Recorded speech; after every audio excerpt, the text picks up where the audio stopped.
Bonjour à tous, merci d'être venus aussi nombreux aujourd'hui.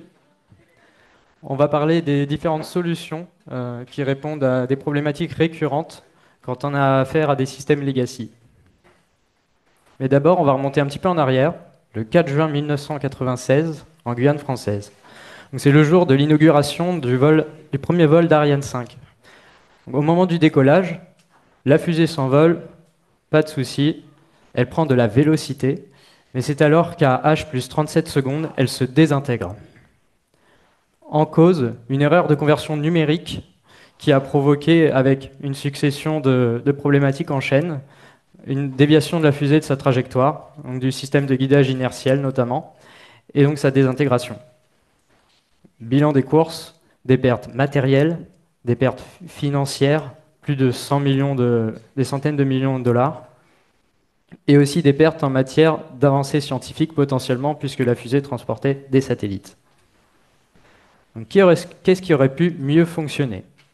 Tout simplement, on aurait pu se dire, d'après le rapport, le système de guidage inertiel, le code qui était lié, il manquait en fait de tests. Il n'avait pas été retesté depuis Ariane 4. C'était un code qui avait été réutilisé d'Ariane 4, donc on s'est dit, ça fonctionnait sur l'ancien.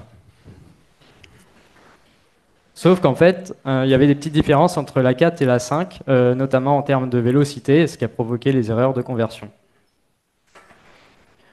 Donc on aurait pu mettre en place, dans la limite évidemment du hardware, de la gestion d'exceptions ainsi que de la programmation défensive. Donc programmation défensive, je pense au circuit breaker qui est d'ailleurs très ancré dans les pratiques de la NASA et qui permet en fait de couper de couper en fait le comportement de notre code et de corriger vers un autre comportement si on a atteint une limite absurde. Donc aujourd'hui, je vous ai beaucoup parlé ouais, ce qu'on peut se dire, c'est que en fait, cet exemple, il montre bien en fait que il manquait des tests. Et quand il manque des tests, on peut qualifier de legacy. Donc Michael Feder qualifie le legacy, notamment le code legacy, d'un code qui n'a pas de test. Mais en fait, le code legacy, c'est aussi un code qui tourne en production, qui a de la valeur, et donc on peut aussi le définir comme c'est un code qui a de la valeur, et donc vous avez peur de le changer, puisqu'il tourne en production, et si on le casse, ça va mal se passer. Je m'appelle Valentin, je suis développeur depuis plus de 3 ans chez Takima, et aujourd'hui, vous avez compris, on va parler de legacy et de levier actionnable hein, que vous pouvez réaliser autour de ces problématiques. Donc, tout d'abord, au niveau du legacy, comment ça peut très bien se présenter? Comment on reconnaît un code legacy? Donc, imaginez le lundi matin, vous arrivez devant ce code. Donc là, c'est vrai que c'est pas super lisible. On voit que la méthode, elle s'appelle update quality. Donc, à première vue, ça a l'air OK, mais finalement, on se rend compte que ça fait pas que mettre à jour de la qualité. Et en plus, on a vraiment du mal à lire tout ça parce qu'il y a des anciennes boucles for. Là, c'est du code en Java. Il y a des anciennes boucles for. On utilise de la négation dans les boucles, dans les conditions if. En plus, on imbrique les conditions if, donc ça, c'est très peu lisible. Et en fait, ça rajoute de la complexité visuelle. Et la complexité visuelle, c'est une métrique qui vous traduit en fait la charge mentale qu'il va vous falloir pour analyser, lire un code. Donc là, on voit que c'est pas clair, mais justement, ce code, il peut très bien faire partie, il ne vient pas seul, il peut très bien faire partie d'un projet qui a des milestones, des deadlines, avec des collaborateurs qui ont plus ou moins de connaissances sur le sujet et qui peuvent aussi être en période de formation parce qu'ils viennent d'arriver dans l'entreprise, mais ils peuvent aussi quitter l'entreprise. Vous pouvez avoir un niveau de dette technique et fonctionnelle plus ou moins considérable, c'est-à-dire l'ensemble des efforts que vous allez devoir fournir pour, pour pallier au manque de qualité de vos livrables, qu'ils soient intentionnels ou non. Et évidemment, tout ça, ça se passe dans des projets qui font plus de 100 000 lignes et avec potentiellement de la réplication serveur ou base de données. Et je ne vous parle même pas des problèmes de dépendance. Donc un code legacy, ça peut être très joli, ça peut ressembler à ça, donc une jolie tour, mais donc à première vue, mais justement, si vous retirez un bout de bois au niveau de la base, tout peut s'effondrer. Si vous touchez à juste un petit truc, ça peut aussi s'effondrer totalement. Qui a déjà été dans ce cas-là ou ressenti être dans un cas similaire? Ok, d'accord. Et donc on peut très bien aussi avoir l'impression de faire un peu du Mikado, de tirer la pelote de laine, c'est-à-dire qu'on a une erreur de compilation, on essaie de la résoudre et finalement on en a 3, puis 5, puis 10, et on a l'impression que ça n'en finit pas. Et quand vous discutez avec un collègue, il vous dit ah bah c'est le destin du legacy, tout code deviendra legacy. Et je dis mais pourquoi? Et en fait, il me dit bah parce qu'en fait dans le code legacy, il y a d'abord des symptômes pour reconnaître un code legacy. C'est au sein d'une équipe, vous allez avoir votre vélocité qui va baisser, voire qui va être basse par rapport à d'autres équipes. Et ça va se traduire sur plusieurs sprints si vous travaillez en agile. Vous pouvez avoir des bugs, vous allez avoir un nombre de bugs et de régressions par feature envoyée en prod qui va être assez considérable.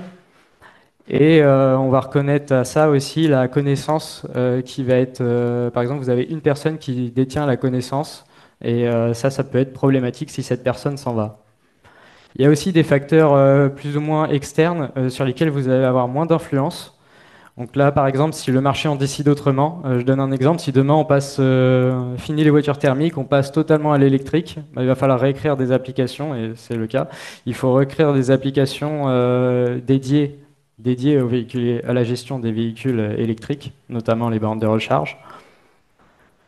Donc ça peut être l'évolution du modèle économique et politique. Les changements réglementaires, je pense à par exemple dans l'immobilier, s'il y a une loi qui change, il va falloir que l'entreprise s'adapte. Et si elle a un code difficile à maintenir, elle va avoir des difficultés à changer ce code, à s'adapter. Et ça peut entraîner des pénalités de retard d'implémentation. Et également le turnover, donc je disais les personnes qui peuvent quitter l'entreprise. Donc ça, c'est hors de votre contrôle. Donc tout ça, c'est un problème non seulement pour les devs, mais aussi pour les entreprises. Pour les devs, donc, il y a plusieurs étapes. C'est qu'au début, on va se dire, oh, le code legacy, j'ai pas trop envie d'y toucher, mais bon, je vais le faire. Donc allez, je m'y mets. Mais en fait, ça va engendrer un peu de frustration. Et à long terme, en fait, en plus des pratiques de développement qui peuvent être différentes entre les différents membres de l'équipe, on peut avoir des tensions. Et finalement, se dire, bon, bah, l'étape de résignation, ce code, finalement, ça vaut plus la peine de faire du beau code, personne ne veut faire du beau code, et du coup, voilà, on va juste coder notre feature, on va faire de la duplication de plus en plus. Donc un problème pour les entreprises, c'est un problème aussi pour les entreprises parce qu'en fait il y a une perte de compétitivité si on a du mal à s'adapter aux changements, donc on va être moins réactif aux nouvelles, moins compétitif. Et il y a une notion aussi de buzz factor, c'est-à-dire que si une personne détient toute la connaissance, ça va créer un goulot d'étranglement à ce niveau-là. Et donc le but c'est il faudrait essayer de partager cette connaissance. Donc on peut rencontrer différentes situations classiques quand on a affaire à du code legacy. C'est on va vous dire ah bah j'aimerais bien refacto. Et par exemple votre PO il va vous dire ah oui mais il n'y a pas le temps, pas le budget. Et là ça peut traduire un manque d'estimation des coûts et des risques. Donc moi, ce que je vais faire, c'est que potentiellement, je vais faire un truc qui est pas bien, ce qui s'appelle la refonte en sous-marin. Je me dis, bah, justement, si on me dit que j'ai pas le temps, pas le budget, bah, je vais inclure les refactos dans mon estimation. Donc je vais dire au PO, bah, ce ticket, c'est un ticket, je vais mettre 8 jours, et finalement, je sais très bien que je vais en mettre 5, et je vais faire 3 jours de refacto. Donc ça peut traduire un manque de confiance entre les équipes ou au sein des équipes. Et un dernier cas, la refonte sans fin, le classique. Donc là, vous vous dites, bon, on va réécrire toute l'application ou on va en réécrire une partie. Et par exemple, au daily, je vais dire, ah, bah, je vais me lancer dans une refacto. Et au bout de 3 jours, je me dis, bah, finalement, ça va peut-être prendre une semaine, puis 2 semaines, puis 3, et je vais finir par jeter le code et on aura perdu du temps et de l'argent. Donc, comment est-ce qu'on peut solutionner ce genre de cas? Donc on va prendre l'exemple d'une banque en ligne française qui veut s'ouvrir à l'international. Donc elle est en monodevise, elle va avoir besoin de gérer du multidevise. Sauf que le code il est complexe, fragile et il est difficilement compréhensible. Et en plus, elle a un core banking system, donc c'est-à-dire un système tierce qui permet de faire des opérations bancaires, qui est fortement couplé dans sa codebase de base. Donc tout d'abord, la première étape, c'est on va mesurer les risques et les coûts. Donc très important, on regarde d'abord la santé de notre code, donc la qualité de code, avec notamment le niveau de dette. Donc là, je le fais via une interface du style SonarCube, mais vous pouvez utiliser d'autres outils, bien sûr. Donc là, je vois que mon projet, il a 164 jours de dette technique, donc c'est énorme. Donc là, je me pose vraiment des questions, surtout que dans le dernier commit, j'ai mis 30 minutes de dette technique en plus, avec potentiellement une régression. Donc bien sûr, ça me permet d'avoir le nombre de régressions fonctionnelles par feature que j'ai envoyé en prod. Donc là, sur une nouvelle feature, une. Et aussi, une autre métrique que vous pouvez calculer, c'est la différence de temps entre ce que vous avez estimé et le temps réel que vous avez passé. Et en fait, cette différence, c'est le temps que vous allez perdre sur chaque feature. Si vous faites la moyenne, c'est le temps que vous allez perdre en moyenne sur chaque feature à naviguer dans du legacy ou à corriger des bugs potentiellement. Donc tout ça, vous allez obtenir votre coût réel par feature. Et ensuite, une fois que vous avez votre coût réel par feature, vous allez commencer à construire un plan. Donc un plan avec un périmètre d'intervention initial ciblé. C'est-à-dire que, si je reviens sur ma slide précédente, on ne va pas corriger tout le code. Tout le code du tout, on va essayer de cibler des endroits dans le code. Donc, dans notre cas, la gestion du module des devises. Ensuite, on va définir un ensemble d'actions. Donc on va essayer d'uniformiser nos pratiques de développement. On va faire du clean code, clean archi. Et on va essayer de se mettre d'accord sur les noms que vont prendre nos méthodes, et notamment les noms que vont prendre nos termes fonctionnels et techniques. Donc ça, on le fait avec les différents acteurs, donc les QA, les PO. Et on évite bien sûr de tout réécrire. C'est souvent une mauvaise idée d'essayer de tout réécrire, notamment sur une branche à part pendant 3 semaines et ensuite de tout merger. C'est plutôt conseillé de continuer sur sa branche de manière incrémentale pour éviter ce qu'on appelle le code freeze. Puisque pendant ce temps-là, en prod, il faut qu'on continue quand même de sortir des nouvelles features. Ensuite, une fois qu'on a nos coûts, notre plan, on va le communiquer donc aux différentes parties prenantes, on va en parler à son équipe, on va essayer de le négocier notamment auprès de la direction. Donc le but c'est d'obtenir son accord, donc ça peut être auprès du CTO par exemple.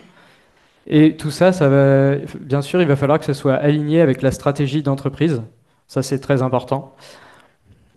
Et une fois que si votre plan est accepté, et je vous le souhaite, on va essayer à tout prix d'éviter l'effet tunnel. Donc, ce qu'on va faire pour ça, c'est qu'on va d'abord créer un proof of concept, un POC, donc une petite version réduite de ce que ça va donner à la fin. Et on va essayer de jouer de manière incrémentale avec ce qu'on appelle des baby steps. Donc, comment est-ce qu'on fait des baby steps? Donc, on va par exemple faire des tout petits commits pour avancer petit à petit et ça va nous permettre de rollback rapidement. Et bien sûr, tout au long du processus, on partage l'avancement pour donner de la visibilité et obtenir du feedback. Et ça va nous permettre d'incrémenter. Donc je résume, mesurer les risques et les coûts. Ensuite, on propose un plan ciblé avec des actions. On communique à la direction aux parties prenantes. Et on assure le suivi tout au long du processus. Parce qu'en fait, tout ça, ça coûte de l'argent. Ça coûte du temps et de l'argent. Par exemple, donc au final, on se dit que réécrire, c'est peut-être pas une si bonne idée que ça. Donc, réécrire, c'est bien. Par exemple, si vous avez des contraintes hardware, donc je code sur un microcontrôleur très spécifique, là, si vous passez sur un autre microcontrôleur, vous allez devoir réécrire, bien sûr. Mais dans l'informatique de gestion qu'on connaît aujourd'hui, pas dans les systèmes embarqués, si on réécrit, si on a les coûts qui sont supérieurs, les coûts et les risques qui sont supérieurs à nos coûts qui sont inférieurs à notre coût de maintenance. En fait, si ça nous coûte plus cher de maintenir, autant réécrire. Mais pour ça, il nous faut bien sûr du temps, du budget et d'avoir analysé ces risques au préalable. Donc nous, ce qu'on va faire, c'est qu'on va plutôt se dire, bon, bah, la plupart du temps, on réarchitecture ou on refacto. Donc la réarchitecturation, c'est la même définition que la refacto à quelque chose près, c'est on va changer la structure on va changer la structure du code, mais quand on réarchitecture, on va principalement, on peut changer le comportement. Par exemple, si vous passez d'un RabbitMQ à un Kafka, vous avez changé une partie du comportement de votre application. Et alors que le refacto, c'est vraiment vous essayez de ne pas changer le comportement. Donc finalement, on va s'orienter vers un refactoring dit progressif avec ces méthodes-là. Donc comment est-ce qu'on réarchitecture? Par exemple, réarchitecturer, ça peut être bien si vous voulez passer d'un monolithe à un monolithe modulaire ou en microservice. Donc il y a plusieurs techniques pour ça, il y a notamment la technique du strangling de monolith. Donc c'est on migre module par module et on continue d'implémenter les nouvelles features dont on a besoin petit à petit de manière incrémentale. On peut utiliser des techniques comme le branch by abstraction qui nous permet par exemple, vos clients existants sont branchés sur une implémentation et vous allez vouloir créer une nouvelle implémentation qui est moins legacy. Donc là, vous allez réécrire une partie. Par exemple, si je prends l'exemple de tout à l'heure, on va réécrire une partie du système de devises d'une autre manière et on va venir rebrancher les clients sur le nouveau système de devises qui aura été testé au préalable, petit à petit. Ça nous permet de ne pas tout casser d'un coup, par exemple. Et nous, aujourd'hui, là, on va se focus maintenant sur la partie refacto. Et donc, je vais vous prendre un petit exemple qui s'appelle le jeu du trivia. Et donc, c'est un jeu où on lance un dé et on se déplace sur des cases de couleurs et on va essayer de répondre à des questions. Et le but, c'est de répondre bon à des questions dans différentes catégories pour récolter des petits triangles et constituer un camembert. Donc, on a gagné quand on remplit tout le petit camembert. Sauf qu'en fait, on m'a dit qu'il y avait des bugs, que le code il était complexe, fragile, peu lisible. Et du coup, bah, c'est ce qu'on va essayer de voir ça. Mais en fait, je me dis peut-être que là, si je vais dans mon code comme ça et que je commence à refacto, c'est peut-être pas une super idée en termes de méthode, parce que je vais pas savoir vraiment où commencer. Donc en fait, il y a Michael Feather dans un de ses livres, il a donné une sorte de mini recette et qui montre que, bah, par exemple, pour effectuer un changement, c'est bien si on a des tests. Donc on vérifie ça. Le problème, c'est que justement, on n'a pas de tests du tout. Donc qu'est-ce qu'on fait? On va voir si on ne peut pas casser les dépendances. Mais avant de casser les dépendances, il faut qu'on identifie les points où c'est intéressant, les points qui sont intéressants à tester. Donc au niveau des points intéressants à tester, comment est-ce qu'on identifie ça? Donc tout simplement, on a deux métriques. On a la complexité de code et on a le churn. La complexité de code, vous pouvez l'avoir via SonarCube, mais principalement c'est juste une métrique que vous pouvez choisir. Par exemple, ça peut être la complexité visuelle, la complexité cyclomatique.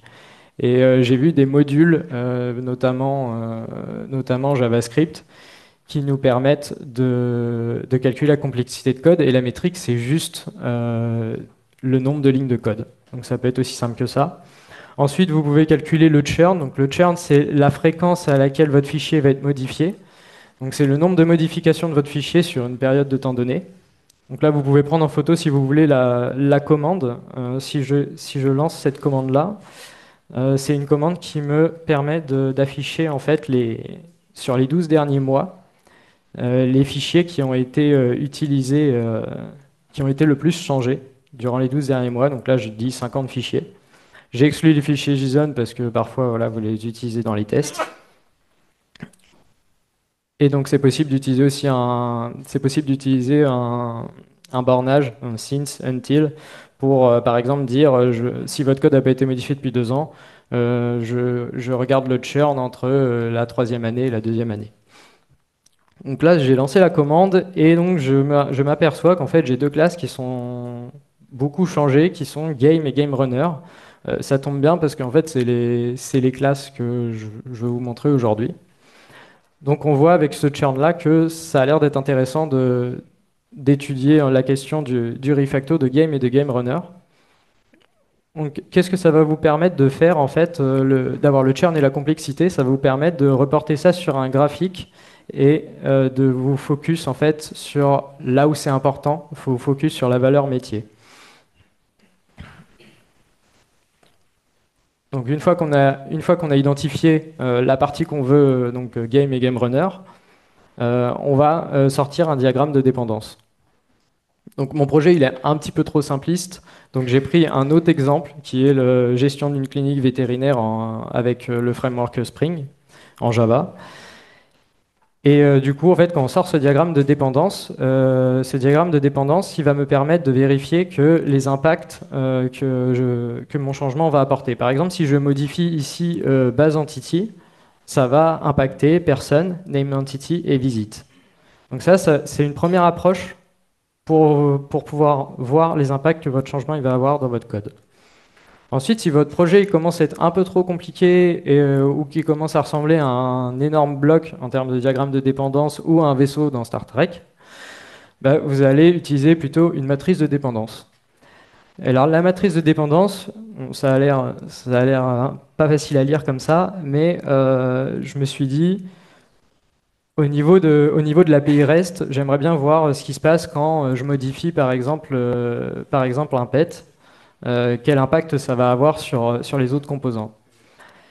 Donc là, tout simplement, je clique sur pet et je vois en fait que c'est la petite couleur jaune. C'est utilisé 34 fois. Et là, je remonte sur la partie verte. C'est utilisé 34 fois par pet controller. Donc ça veut dire que si je fais des modifications dans pet, j'ai potentiellement entre 0 et 34 impacts sur mon contrôleur et donc ça impacte assez fortement, ça peut impacter assez fortement mon API REST. Et donc une fois qu'on sait où est-ce qu'on veut aller et ce qu'on va modifier, on se dit ça peut être sympa de faire une étape de découverte de notre code tout simplement. Donc pour ça il y a une méthode qui s'appelle le Scratch Refactoring. Donc le Scratch Refactoring, c'est tout simplement une méthode où vous prenez par exemple 2, 5, 10 minutes et vous allez explorer en fait le code, vous allez toucher à des méthodes, renommer des variables, et ça vous permet d'avoir une meilleure compréhension du code. Donc c'est ce qu'on va faire un peu là. Donc ici, dans notre code ici, on peut voir que là on est dans Game Runner, la classe principale. On peut voir qu'on ajoute on ajoute des joueurs. Là, on a une méthode roll notamment pour lancer le dé. Et si on fait donc on va aller dans Game parce que là on a juste ajouté et relancer le dé. Là on va dans la classe Game et on fait un petit Alt 7 sur IntelliJ donc pour obtenir la structure de notre application. Je ferme ça. Voilà. Et là en fait on voit les petits cadenas ouverts, c'est toutes les méthodes publiques. Donc là, on retrouve la méthode roll qui a l'air assez intéressante et on retrouve la méthode add. Et là, ça nous donne une bonne vision d'ensemble de ce qui se passe, de ce qui est proposé en tout cas. Et la méthode publique, c'est là où on va pouvoir potentiellement tester notre code et ça va être super intéressant pour la suite. Donc là, ce qu'on fait en termes de Scratch Refactoring, c'est on supprime le code mort. Donc là, il y avait une méthode qui n'est pas utilisée. Dans la méthode add, on remarque qu'en fait, on a un joueur, on ajoute un joueur, on initialise des places, des purses, et donc j'ai l'impression que ça initialise en fait des données du joueur. Donc je vais l'appeler init player data. Hop, init player data. Donc ça c'est bon. Ensuite, là, ça m'a l'air de faire de l'affichage pour le joueur. Donc je vais lui dire, bah, tu me logs ça. Ici, j'ai un super call à la base de données, on y reviendra après. Et donc, je comprends que ça sauvegarde des données du joueur. Donc déjà, là, je peux voir que si je fais juste un refacto automatisé de l'extract method, je peux déjà voir que là, sur la méthode add, quand on ajoute un joueur, donc ça initialise, d'après ce que j'ai compris, ça initialise les données du joueur, ça log, et ça sauvegarde le joueur ensuite en base de données. Donc pareil, on peut aussi faire ça pour la méthode roll. Et en fait, pour la méthode roll, bah, en fait, on peut se rendre compte que ici, il y a une notion de penalty box. Donc ça, je connaissais pas, donc je viens de le découvrir. C'est la méthode penalty, le penalty box. En fait, ça traduit que potentiellement, il y a une notion de le joueur, il est piégé à un moment donné, et il y a des conditions qui font que s'il lance un dé d'une certaine manière, il va pouvoir être débloqué. Donc là, on peut très bien se dire player is out of penalty box. Et là, ici, player still in penalty box. Donc en fait, rien qu'avec ça, ça va me permettre d'avoir déjà une meilleure compréhension de ce qui se passe. Et je pourrais continuer comme ça, hein, si pendant 5, 10, 15 minutes. Qu'est-ce que je fais ensuite? Je vais faire un truc que vous aimez pas du tout, c'est je vais jeter mes changements. Voilà, parce que c'est tout simplement l'atout de cette méthode, c'est qu'en fait, vous allez juste essayer de comprendre ce que ça fait, mais vous n'allez pas garder potentiellement les changements. On s'autorise à casser du code, à avoir des erreurs de compilation. Donc, qu'est-ce qu'on a appris? On a appris que la méthode add et roll, en fait, c'est des points d'entrée qui sont intéressants pour nos tests futurs. On a appris aussi que la méthode add, elle initialise des données du joueur et elle fait aussi de l'affichage, donc elle a deux responsabilités. Et en termes de bonnes pratiques, on aimerait bien qu'il n'y en ait qu'une seule. La méthode roll, elle permet de déterminer si le joueur est piégé ou non et elle le déplace. Et j'ai vu aussi que d'autres trucs, mais il aurait fallu qu'on creuse un petit peu plus le Scratch Refacto pour ça. Donc moi maintenant, j'aimerais bien apporter des changements. Mais du coup, pour apporter des changements, il va nous falloir tester. Et pour tester, je vais utiliser une méthode de test qui s'appelle les approval tests. Donc l'approval testing, c'est une méthode de test qui va vous permettre, c'est une méthode en boîte noire de test qui va vous permettre de capturer notamment tous les logs qui se passent dans votre application.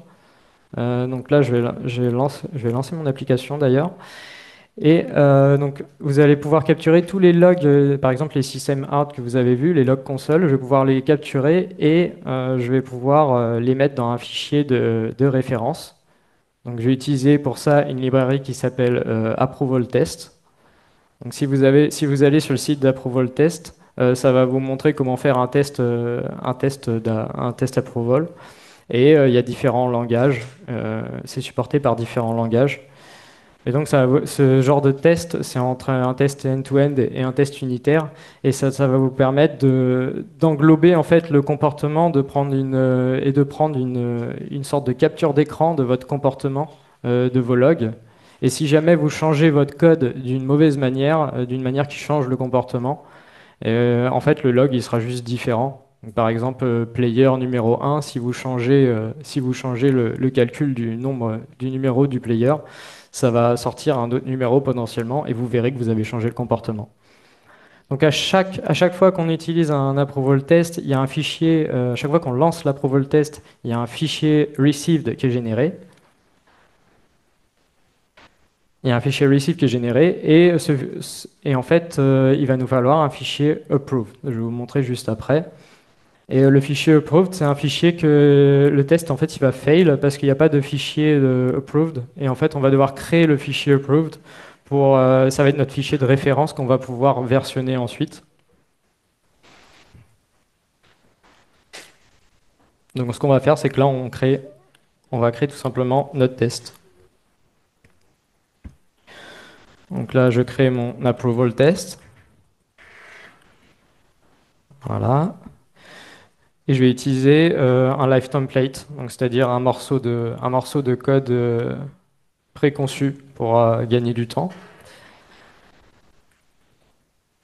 Voilà. Et du coup, ici, je vais tester la méthode addPlayer. Parce qu'elle m'avait l'air intéressante, la méthode add. Donc, je vais pour la tester. Je lance mon test et je vous explique ce que ça fait. Donc là, en entrée, j'utilise le game add en entrée. Donc, j'ajoute un nouveau player. Je capture la sortie console. Et j'utilise la librairie approvals que je vous ai montré tout à l'heure pour vérifier la sortie, l'état de la sortie console.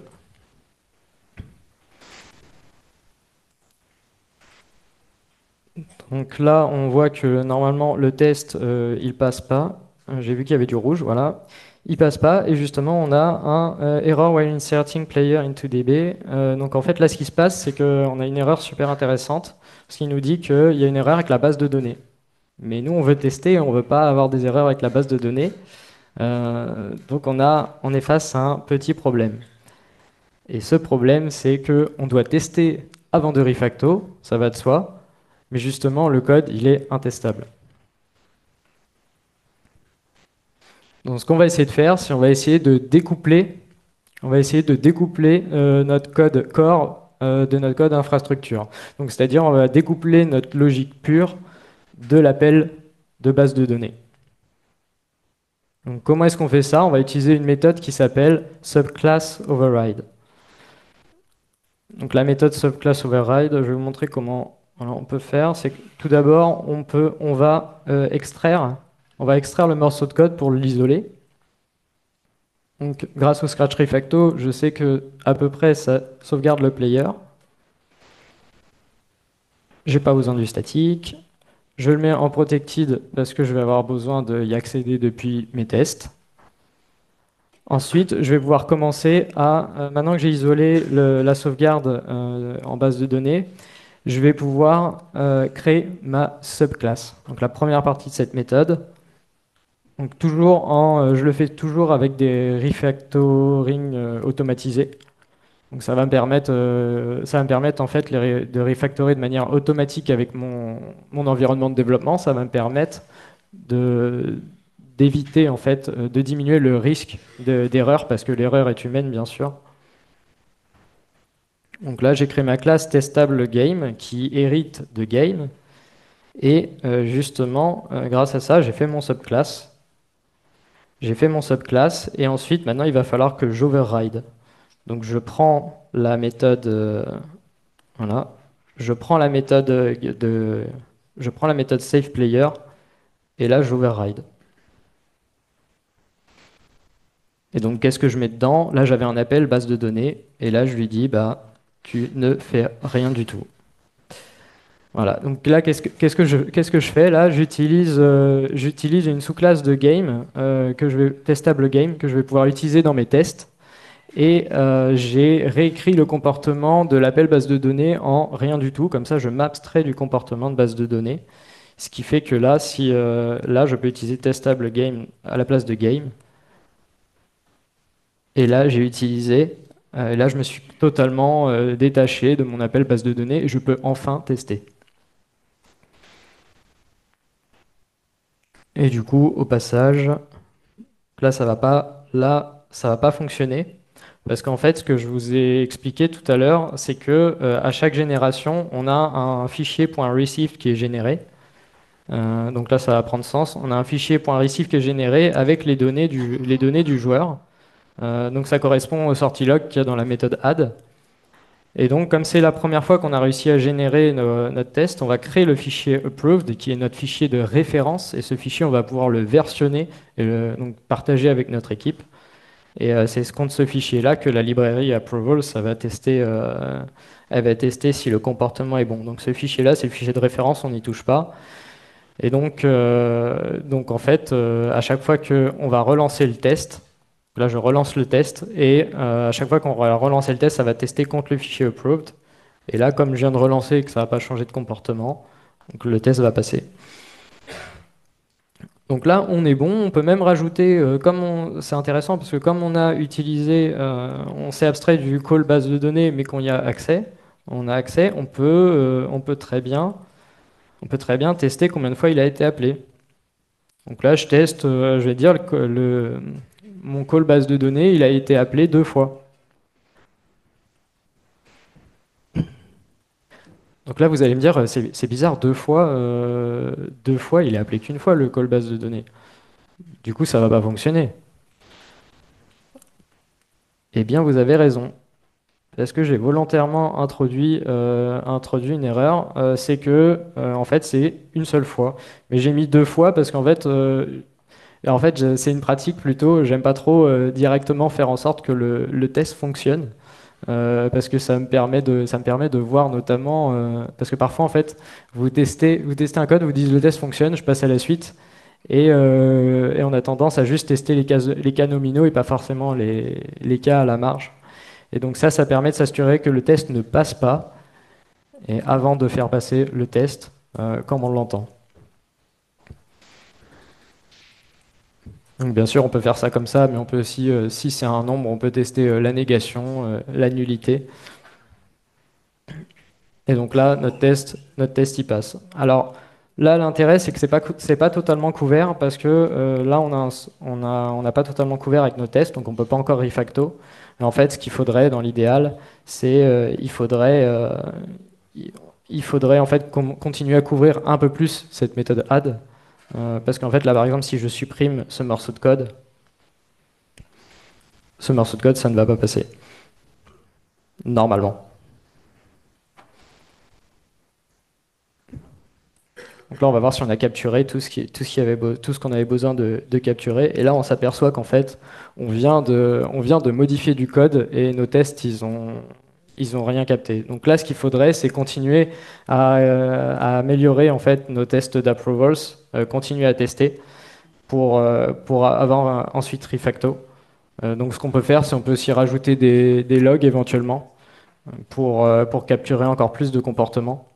Donc ça peut être à la sortie console, ça peut être des logs qui viennent de RabbitMQ, de Kafka. Ça va vous permettre de maximiser votre filet de sécurité.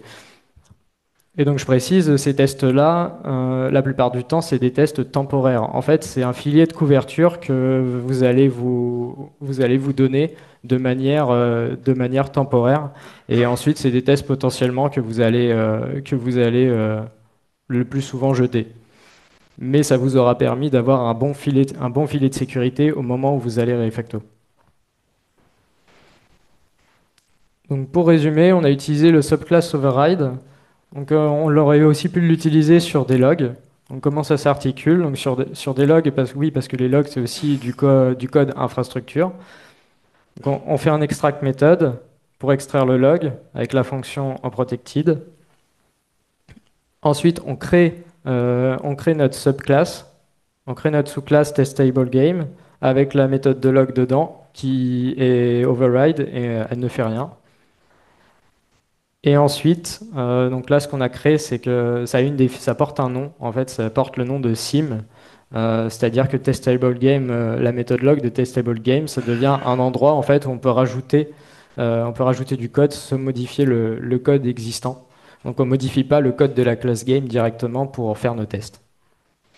Donc, on aurait pu aller encore plus loin. Une fois qu'on a fait du subclass override, on peut utiliser une technique qui s'appelle move function to delegate.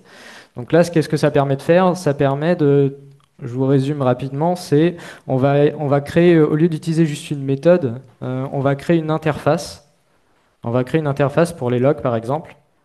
Et cette interface, en fait, elle va être utilisée. On va pouvoir l'utiliser dans testTableGame, mais on va aussi pouvoir l'utiliser dans notre implémentation de game. Donc pour l'implémentation de game, on va pouvoir, par exemple, utiliser un console logger. Donc c'est une implémentation avec le comportement à l'intérieur. Donc on va reprendre notre comportement du système out, le comportement initial. Et pour ce qui est des tests, donc là on l'instancie dans game. Et pour ce qui est des tests, on va pouvoir créer une autre classe qui implémente de logger, complètement indépendante, et avec toujours notre méthode log qui ne fait rien. Et l'utiliser ensuite dans nos tests. Donc au final, ce qu'il faut retenir, c'est que quand on refacto du code legacy, c'est pas simple, c'est multifact. Il y a plein de facteurs à prendre en compte. Et parce qu'en fait, refacto dans du code legacy, le code legacy, quand on refacto dans du code legacy, on utilise une stratégie qui s'appelle, on adopte une stratégie qui est non prédictive. On sait pas ce que ça va donner en fait, quel problème on peut rencontrer. Donc ce qu'on va essayer de faire, c'est on va essayer d'avoir les erreurs au plus tôt. de rencontrer les problèmes au plus tôt pour les solutionner. Et ça, on peut le faire notamment partiellement avec du Scratch Refacto. On peut le faire, je vous conseille de faire du test first, c'est-à-dire qu'on va écrire nos tests un peu comme là, les approval tests. Mais vous pouvez aussi faire du test driven development. Donc c'est vous commencez à faire un test et ensuite vous écrivez votre implémentation et vous faites des cycles comme ça. Vous pouvez utiliser une méthode qui s'appelle la méthode Mikado. Donc là, c'est une méthode exploratoire qui, dès qu'on rencontre un problème, on se pose la question qu'est-ce qu'on aurait pu faire pour solutionner ce problème. Donc si je crée une nouvelle classe et qu'elle n'existe pas, bah, en fait, il faut créer la classe.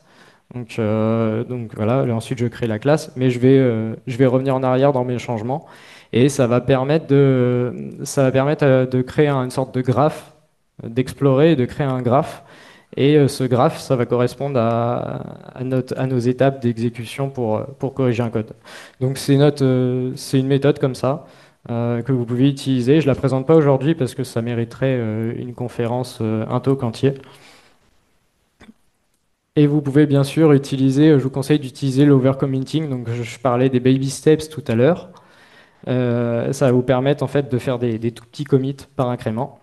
Et vous pouvez très bien utiliser, si vous avez fait beaucoup plus que quelques petits incréments, vous pouvez utiliser une méthode qui s'appelle une commande qui s'appelle git add p. Et ça vous permet de choisir quelle ligne vous allez commit dans ce que vous avez, dans le fichier que vous avez modifié. Donc en refacto, dans du code legacy, bien sûr, on a besoin d'un filet de sécurité qui est plutôt qui nous rassure. Donc on peut utiliser les approval tests, comme je vous ai montré tout à l'heure, et on peut utiliser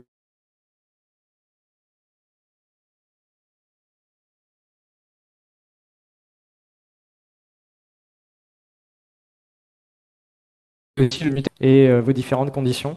Et ça va vous permettre en fait, de mettre en lumière de manière un peu plus précise ce qui n'a pas été couvert. Donc c'est beaucoup plus précis que par exemple le coverage de votre IDE, par exemple IntelliJ. Et des outils existent pour ça. Donc en définitive, quand vous abordez la question du legacy, euh, ça peut être bien d'adopter une approche assez pragmatique qui est de mesurer les risques et les coûts, poser les pour les pour et les contre, de proposer un plan, comme je l'ai dit tout à l'heure, de communiquer et d'assurer le suivi. Et avec les techniques de refacto que vous pouvez mettre en place un petit peu chaque jour, notamment le subclass override, vous allez pouvoir, et les approval tests, vous allez pouvoir refacto en toute sécurité. Voilà, ça vous donne déjà une base pour refacto et comprendre votre code en toute sécurité. Et pour faire, en fait, finalement, ce qui est le plus important, c'est-à-dire à délivrer de la valeur. Et je vous laisse sur quelques petites références, notamment Working Effectively with Legacy Code de Michael Feather et First Aid Kit de Nicolas Carlo, qui sont deux livres assez impressionnants voilà, pour aborder le code legacy de la meilleure manière qui soit avec des exemples illustrés. Et je vous laisse aussi le petit QR code que vous pouvez voir, c'est vers des exercices de refactoring, voilà, pour vous entraîner chez vous, si l'envie vous prend. Et merci de votre attention.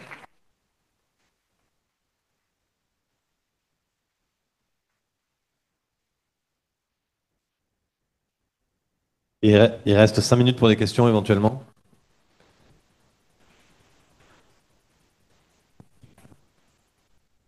Merci, c'était très bien, ça fait écho. Moi, je suis plutôt un serial refactor dans mes expériences précédentes.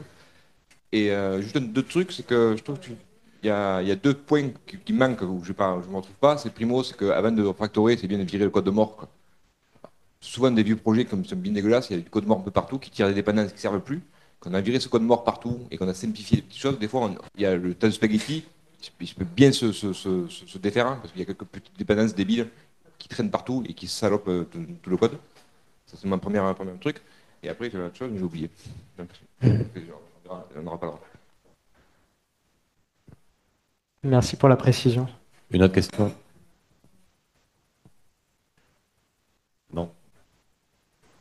Eh ben, merci beaucoup. Merci à vous.